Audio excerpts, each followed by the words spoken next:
Hello so pite hokum 1998 chun America gama mi khanin tuikol ahi lo le island khat million ginin anaki cho in hichi 75 acre alien island hi Caribbean tuipi United States Virgin Island hol a khat ahin hichu Little Saint James akitin ahi apolanga kon vet dingin hichi private island hi anup dan van gam to abangin island sung hi thingphung ham hing lo na in atomin alaya chun leng in bangin in nom ta le thupi ta ana umin aningli achun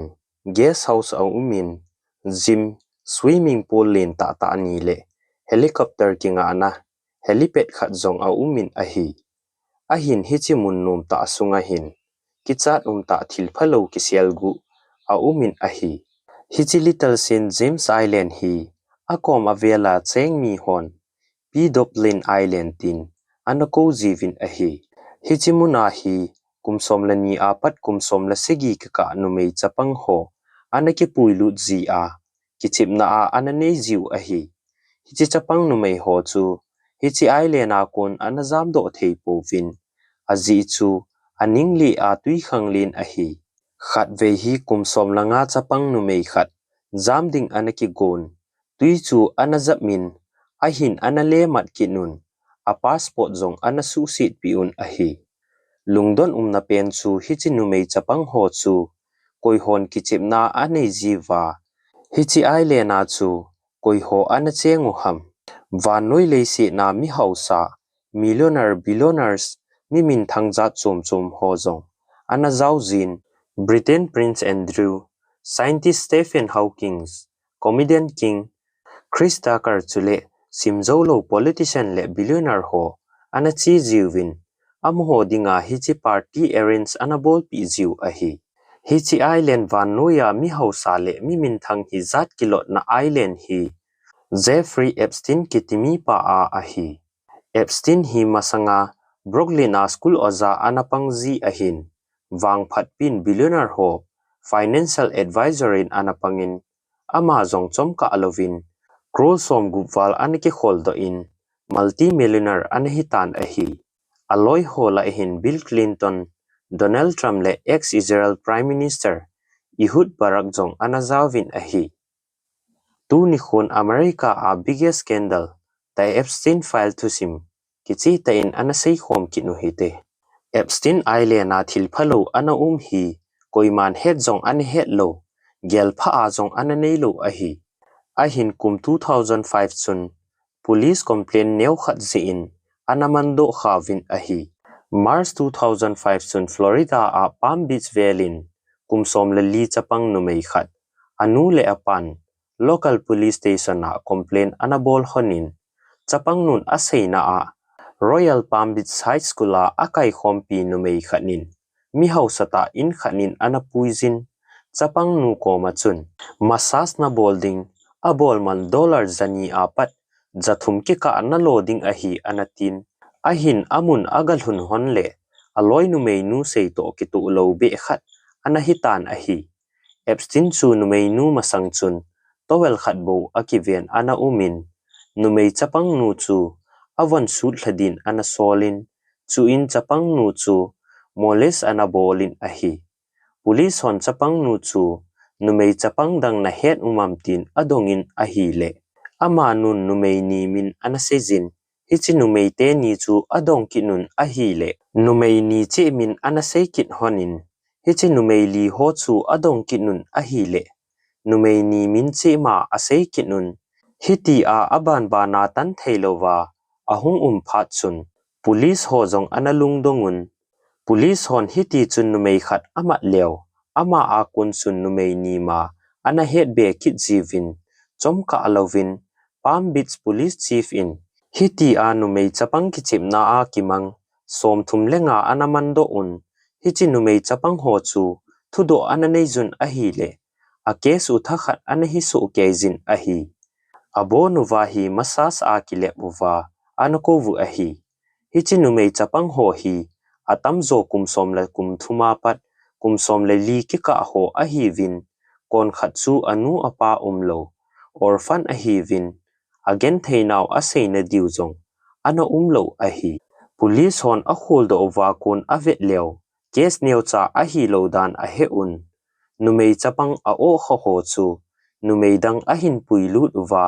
ahi le sum extra a anamu ziu ahi May 2016 Palm Beach Police Station hon Epstein chunga case khat anasimun a case chu alit ji chun hlani zo July 2016 FBI hon zong investigation anabolun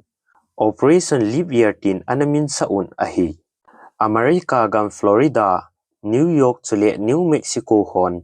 Numei chapang ki thlem ho chu ana hol da un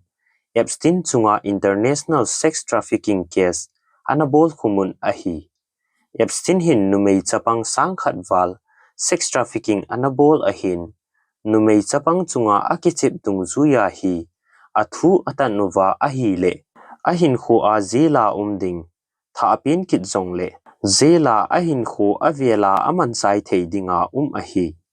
ahin asunga thil chombe khat anu umin ahi Miami Federal Autonomy Alexander Acosta in Epstein lawyer ho to kinup to na khat anasimun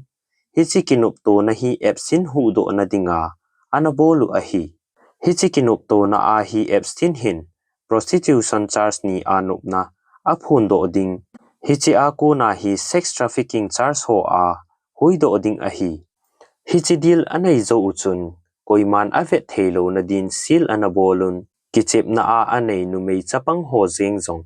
hichi deal abolu chungchang thu anasei pi po vin ahi 30 June 2008 kumin Epstein chu court anakaijin akinop to naw bangin charge ni in athep mona anaphung do in kum khatla ekebo jail din ko nin thutan na ananei ta vin ahi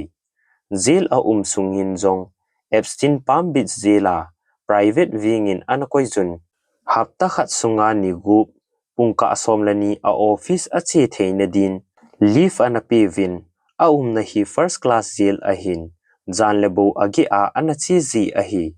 nop sata a jail sunga a zo nungin zong jail a ding phat kitepna hlagu masang July 2009 kumin jaila kon analheplhah do ta vin ahi Epstein jela a ding phat kitepna ahlin masanga apo theile jela nup sata a theina hi secret deal ji ahin secret deal chu Alexander Acosta in anabol sa ahi hichi Numei chapang kichipna a nei pa Suma ki zu jipa hu do apang Alexander Acosta chu Trump President tam masa in Secretary of Labor panmun anatu in ahi kum izar ham khat Epstein in nom ta in hin khu anamangin ama private plane private island ho a abol ngai bangin mi ho sa ho to party anabol zom jingin vano ya thanei lam kailin mi ho sa ho anakimu pi jingin ahi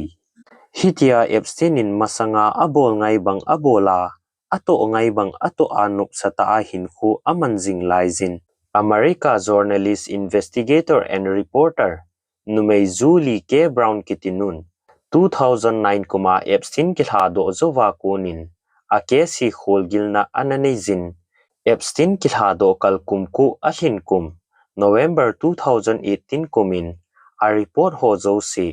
perversion of justice kiti lekhabu khanin publish anabolin kuna a case ho akun a hu do naw gezin anazi in ahi hichi lekhabu akun chun public mi atha be in anaso sangin Epstein chunga dan di ta akita anadin protest anabolun public pressure akun New York a Epstein chunga avelin thutan na ananei kinun ahi Julie in alekhabu a asaina achun kum 2001 apat 2006 kikah sunga Numei som git val Epstein in anakichip na e anatin hichi Numei som git la achun Numei git interview anabolin document zong analan ahi hichi hoji hin avelin Epstein chu anaman kinun hichi ahin sex trafficking in charge anabol khumun ahin 10 August 2019 kumin court trial anazing laizin Epstein chu jail sunga athisan anamudo otavin ahi Epstein hin jela bet sit mangcha a ama le ama anakithat ahi tin asejun ahin hichizana hi Epstein achangin jail sungin ana umin akinai pi jailer dangjong ana umpon chule jail CCTV ho jengjong ana chipon technical issue anahin hiji chun Epstein hi ama le ama kithat mong ahi tia video footage proof dijong khatsa ana umpon ahi hiji hin Epstein hi ama le ama kithat hilova kithat thu hidingin mitampin anaging mo un ahi Trump to sot hon Epstein hi ama machama kithat hidingin anata san povin Trump zengin zong Epstein hi min atha thu ahi anatin ahi Trump supporter hon Epstein hi ama le ama kithat ahi poi anativin ahi 2025 in avelin Trump president ahung hi kit phanin America mi ten Epstein chungchang thu hung kichi ding ahi taitin anike pa theun ahin July 2025 in Epstein client list khatsa poi case file ki release lo di ahi ahin tivin Trumin FBI ho koma athisa Epstein chungchang a khul talo di vin thu anapin hichun Elon Musk in Epstein case chungchanga hi Trump zong zau ahin hizia hi case file a release lo ahi tin anasejin ahin Elon Musk in zong apo zo chom khat zovin anale delete kitan ahi Epstein case chungchanga hin Trump aloi phapen Elon Musk zengin zong anaging mon ahi New York Times in Trump asay na a Trump le Epstein hi kumsom ni wal anakivop hon ahin office hi hen party hi le muntina kivop homjing hona Trump hin Epstein kichip na zo si anahiat su keza ama zong anazauzi ahi Trump zengin zong 2002 kumchun he is a lot of fun to be with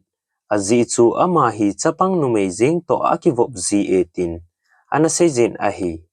Epstein case chungchanga hi Trump zong anazau ahi zi ahi case release anabolo ahi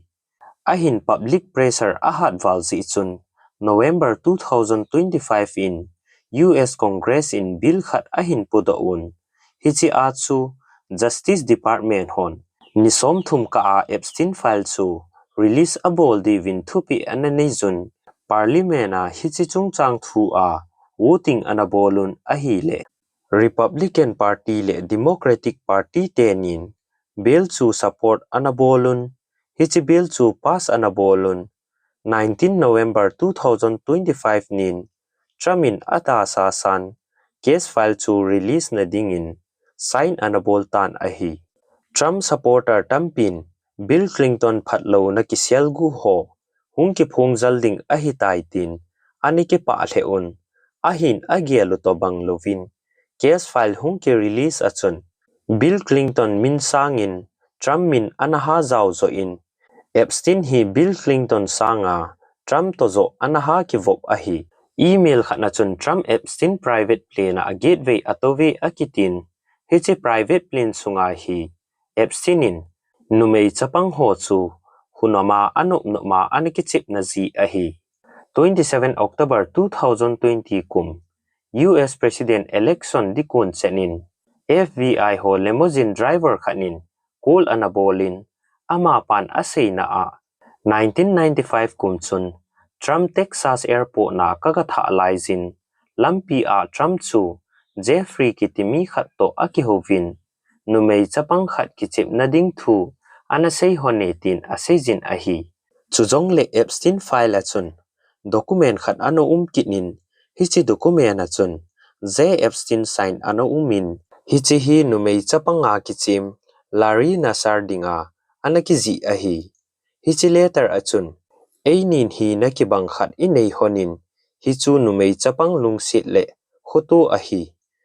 ho president pazong eini tabanga Numei chapang dei ahi ahin eini zela I honin ama president ahi life is unfair tin anakizi in 2019 kuma hichi lekha kizi ahi Trump president ahi laita ahi Trumin election dikona mizo silung hol na a file ka release ding ahi anati chu ama anale otan ahi hichi Epstein file hi abona ke release lo lai lak somwal document va na lai a hin van no ya mi ho sa lam kai len mi min thang ho izat hi chi private island a hi anachiw ham hung o be diu ham ki hello lai a hi heading khat chu Epstein hin a private island a mi ho sa milin milal aloi ho to party abol jiwa Numei chapang kum somlani apat somla segi kikah ho hi rep abol jiwa avela kichip na anei jiu a hi thusim achai na chan gei hin ngai zo se chunga ki pa thu ka hin sei ki ne ka ki pa e